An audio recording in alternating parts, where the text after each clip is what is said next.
Hello friends, स्वागत है आपका हमारे यूट्यूब चैनल केन अकेडमी में। हम आ चुके हैं ग्रामर की अगली वीडियो को लेकर के। और जैसा कि आप जानते हैं कि हमने इन्फिनेटिव, जीरंड और पार्टिसिपल को स्टार्ट किया था और हमने उसको रूल्स के साथ समाप्त भी कर लिया है। तो अब हम जो है ग्रामर के अगले पोर्शन की तरफ चलेंगे और हमारा अगला पोर्शन होगा ग्रामर का, वो होगा वर्ब। तो अब हम जो है वर्ब की तरफ यानी क्रिया की तरफ आगे बढ़ेंगे। वर्ब आज हमें यहाँ से स्टार्ट करना है। आज हमें क्रिया के बारे में पढ़ना है, तो इसे अब हम स्टार्ट करते हैं। सबसे पहले आपको वर्ब के बारे में पता होना चाहिए कि ये क्रिया क्या होती है और ये इसका टाइप क्या होता है, कैसे हम इसको पढ़ेंगे। तो सबसे पहले जो वर्ब है, वर्ब का मतलब होता है क्रिया, और क्रिया का मतलब कि होता है कोई काम का होना या करना। ठीक।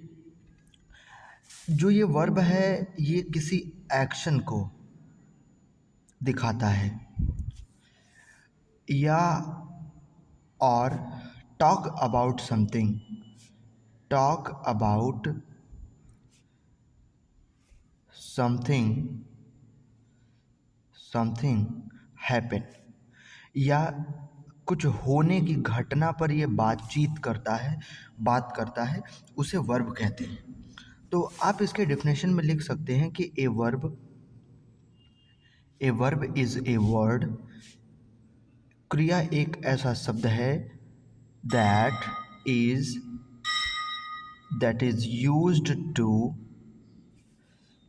used to describe an action, जो कि किसी कार्य को, किसी काम को व्यक्त करने के लिए लाया जाता है। और या टॉक अबाउट एन एक्शन, या तो काम के होने के बारे में वह बात करता है, कुछ घटना होने के क्रम में वह बात करता है, उसी को हम कहते हैं क्रिया। क्रिया का मतलब सीधे सीधे आप समझ लेंगे कि काम का होना या करना पाया जाता है क्रिया के द्वारा। अब जैसे मान लेते हैं कि कोई व्यक्ति है और वह पढ़ा रहा है, तो ही टीचेज इन स्कूल, वह स्कूल में पढ़ाता है। तो अब वह एक काम करता है, वह एक एक्शन कर रहा है, और वह क्या काम कर रहा है? पढ़ाने का काम कर रहा है। इसे हम कहते हैं वर्ब, क्रिया। किसी हिंदी में कोई शब्द आपके सामने लिखा हो और आपको पहचानना हो कि ये वर्ब है कि नहीं, तो आप उसको ये देखेंगे कि उसके सब अंत में ना आया है कि नहीं। जिस भी शब्द के अंत में ना आता है वो वर्ब होता है। जैसे पढ़ाना, काम करना, रोना, हंसना, गाना, ये सारी चीज़ें में ना आया है, तो हिंदी शब्द के अंत में अगर ना आता है तो एक वर्ब का पहचान उसे मिल जाता है। वर्ब माने होता है क्रिया, क्रिया का मतलब होता है काम का होना, किसी भी काम का होना, पढ़ना, सोना, उठना, बैठना, सब में ना आ रहा है, सारे वर्ब होते हैं। ठीक। अब हम वर्ब के बात करते हैं। तो there are two classes of verb. जो क्रिया है उसके दो अलग अलग श्रेणियां पाई जाती हैं, दो अलग अलग अंग होते हैं। पहला क्या है? The auxiliary verb. पहले क्लासिफिकेशन में देखेंगे द ऑक्सिलरी वर्ब। दूसरा क्या कहलाता है? दूसरा कहलाता है the ordinary verb. The ordinary, या जिसे हम कहते हैं रेगुलर वर्ब। द ऑर्डिनरी या रेगुलर वर्ब, दो तरीके से हम इसे पढ़ते हैं। ठीक। एक होता है ऑक्सिलरी वर्ब्स, एक होता है द ऑर्डिनरी या regular verb.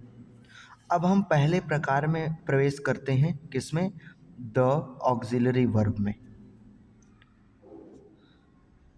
The auxiliary verbs. ये ऑक्सिलरी वर्ब क्या होता है? ऑक्सिलरी वर्ब को हम दो हिस्सों में बांटते हैं। एक होता है प्राइमरी ऑक्सिलरी, प्राइमरी ऑक्सिलियरी, और एक होता है model auxiliary, model auxiliary, AUXILIARIS। मतलब वर्ब का दो प्रकार से क्लासिफिकेशन होता है, द ऑक्सिलरी वर्ब में और एक रेगुलर या ऑर्डिनरी वर्ब में। पहले को पढ़ते हैं, द ऑक्सिलरी वर्ब। उसके दो हिस्से हैं, एक है प्राइमरी ऑक्सिलरी, एक है मॉडल ऑक्सिलरी। मॉडल वर्ब हमने आपको पहले ही पढ़ाया था, आप जानते हैं, विल, मस्ट, शुड, ETC। जो 13 मॉडल वर्ब मैंने आपको पढ़ाए थे वो सारे मॉडल ऑक्सिलरी में आ जाते हैं। और उसके बाद प्राइमरी ऑक्सिलरी में टू बी आता है। To be in the sense कि is, are, am, was, were और बीइंग, ये आते हैं। ऐसे ही टू हैव की कैटेगरी में भी आते हैं, जैसे कि हैज़, हैव और हैड आता है। ऐसे ही टू डू की कैटेगरी में भी, सॉरी, टू डू की कैटेगरी में भी आते हैं। क्या क्या? डू, डज और डिड। तो प्राइमरी ऑक्सिलरी का मतलब to be, to have, to do, infinitive लगा हुआ है। टू बी, बी में is, am, are, was, were और being. Have, has, have, had. Do, do, does, did, ये आता है इनके प्रकार में, इनके प्रयोग में। एक आपको याद रखना है कि बी वर्ब का फर्स्ट फॉर्म होता है, बी का सेकंड फॉर्म होता है वाज, और इसका थर्ड फॉर्म होता है बीन, जो कि इन सभी के साथ लगता है, और फोर्थ फॉर्म यानी ING फॉर्म होता है बीइंग। यानी ये वर्ब का फर्स्ट फॉर्म है to be, to have, to do. Second form में वाज, वेयर, ये सब कुछ आते हैं जो पास्ट के होते हैं। फिर ये बीन आता है और फिर ये बीइंग आता है। प्राइमरी ऑक्सिलरी वर्ब में आपने देखा कि टू बी टेंस में जितनी भी सहायक क्रियाएं प्रयोग हो रही हैं, is, am, are, was, were, has, have, had, ये सारी सहायक क्रियाओं को प्राइमरी ऑक्सिलरी वर्ब कहते हैं। और यहीं पर टेंस के अलावा विल, शैल, मस्ट,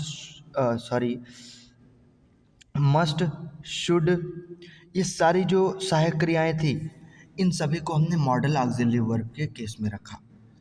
मतलब कुछ मॉडल ऑक्सिलरी वर्ब के केस में रखा और कुछ हमने प्राइमरी ऑक्सिलरी में।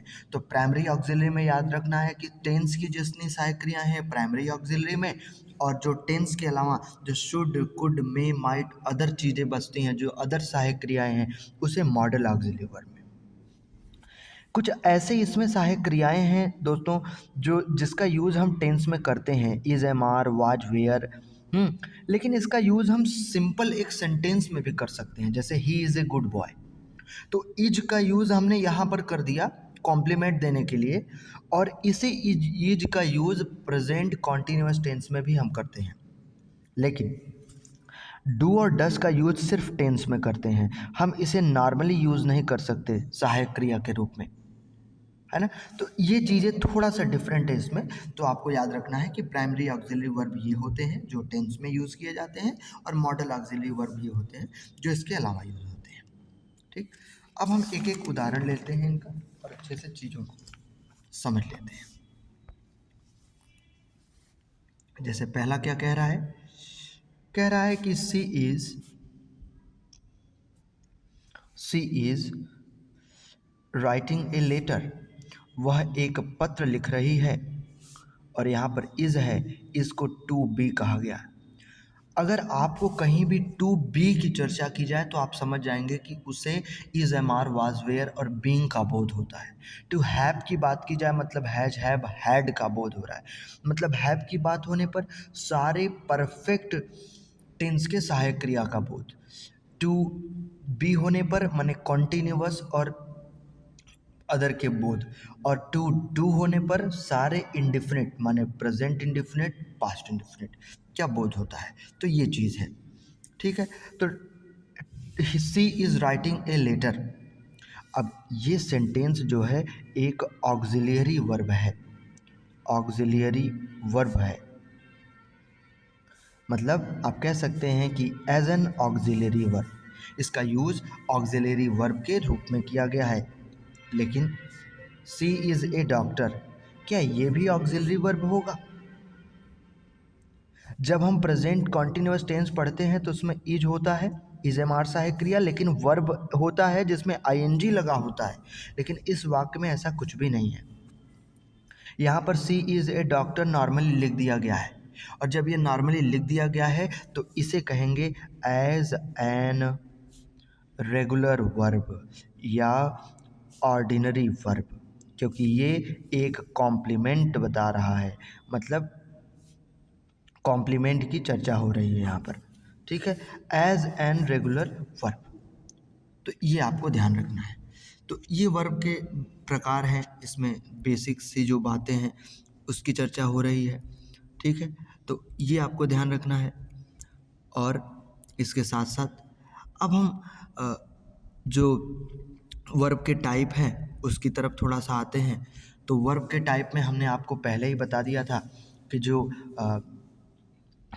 काइंड्स ऑफ वर्ब हैं वो क्या क्या हैं। एक है फाइनाइट वर्ब, जिसकी चर्चा हमने आपको पहले ही कर दी थी। फाइनाइट वर्ब के बारे में बता दिया था कि क्या होता है, फाइनाइट वर्ब में कैसे सब्जेक्ट और एक वर्ब होते हैं, और वो वर्ब हमेशा सब्जेक्ट के अकॉर्डिंग बदलता है। और हमने दूसरा चर्चा किया था आपसे नॉन फाइनाइट के बारे में, नॉन फाइनाइट वर्ब के बारे में। नॉन फाइनाइट वर्ब में भी हमने आपको बता दिया था कि 3 हिस्से हमने पढ़े। हमने एक पढ़ा इन्फिनेटिव के बारे में, हमने एक हिस्सा पढ़ा जीरंड के बारे में, हमने एक हिस्सा पढ़ा पार्टिसिपल के बारे में। वर्ब में आईएनजी लगाने से बनता है, वर्ब में आईएनजी लगता है, एडजेक्टिव की तरह यूज करते हैं, टू बी होता है, और ये फाइनाइट वर्ब। ऐसा ही फाइनाइट वर्ब को 2 हिस्सों में हमने तोड़ा था, एक है ट्रांजिटिव वर्ब और एक है इनट्रांजिटिव वर्ब। तो ट्रांजिटिव और इनट्रांजिटिव दो तरीके से इसको प्रयोग किया जाता है। तो इसे 2 तरीके से प्रयोग करते हैं, एक होता है ट्रांजिटिव वर्ब, एक होता है इनट्रांजिटिव वर्ब। अब 2 तरीके से इसका इस्तेमाल करते हैं। ट्रांजिटिव वर्ब का मतलब होता है सकर्मक क्रिया, इसकी चर्चा भी हमने की थी। और एक होता है इनट्रांजिटिव वर्ब, जिसे हम कहते हैं अकर्मक क्रिया, इसकी चर्चा भी हमने की थी। तो 2 तरीके से ये वर्ब होते हैं। तो काइंड्स ऑफ वर्ब में फाइनाइट वर्ब है, नॉन फाइनाइट वर्ब है। फाइनाइट वर्ब की चर्चा हमने की थी, नॉन फाइनाइट को तो पूरा आपने पिछले वीडियो में कवर कर लिया था। अब हम कल करेंगे ट्रांजिटिव वर्ब और इनट्रांजिटिव वर्ब की चर्चा, और फिर हम वर्ब में आगे बढ़ेंगे। तो आज के लिए फ्रेंड्स इतना ही रखते हैं। Thanks for watching this video.